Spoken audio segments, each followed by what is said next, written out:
अस्सलाम वालेकुम दोस्तों। आज हम डिस्कस कर रहे हैं एग्जांपल ऑफ रिलेटिविस्टिक एनर्जी। तो it says that stationary body explodes into two fragments each of mass 1 kg that moves apart at a speed of 0.6 c relative to the original body. Find the mass of original body.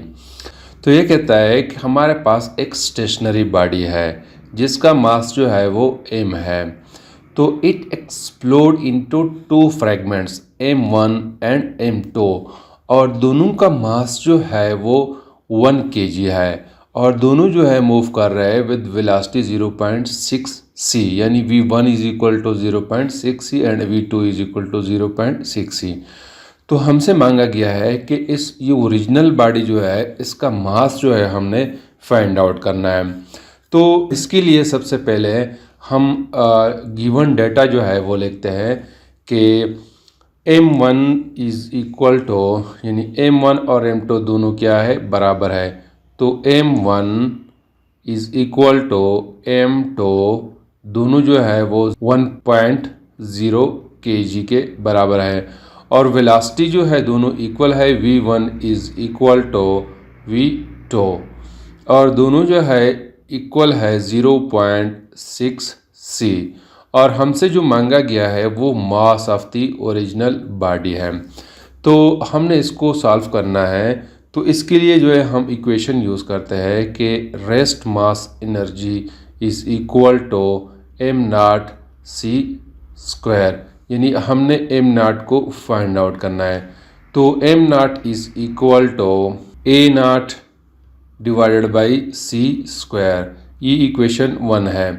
अब यहाँ पे जो है हमें E0 का पता नहीं है, तो first we have to find out E0 rest mass energy हमने फाइंड आउट करनी है। तो the rest mass energy must be equal to the sum of total energy of the fragments यानी रेस्ट मास ये एनर्जी जो है ये equal होगी इन दोनों के सम के यानी एस की जो एनर्जी होगी और इसकी जो एनर्जी होगी इसके सम के बराबर होगी। तो हमने E0 जो है हमने लिखना है कि E0 is equal to energy of मास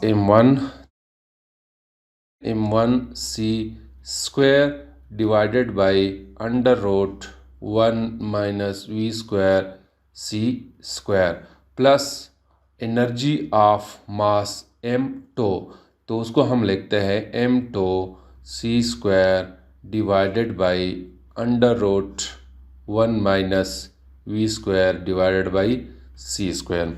तो चूंकि m1 जो है और m2 दोनों क्या है इक्वल है, तो इसको मैं कहता हूँ कि this is equal to m के बराबर है।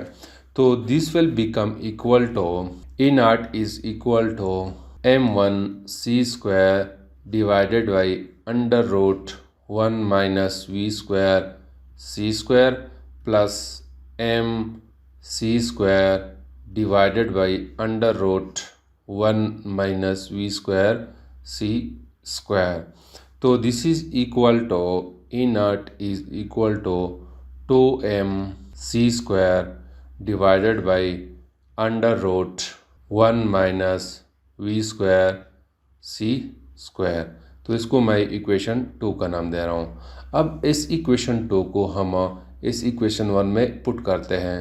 तो जब हम इसको पुट करेंगे तो we will get m0 is equal to यानी rest mass is equal to m c square divided by under root 1 minus v square c square और नीचे जो है वो c स्क्वायर है।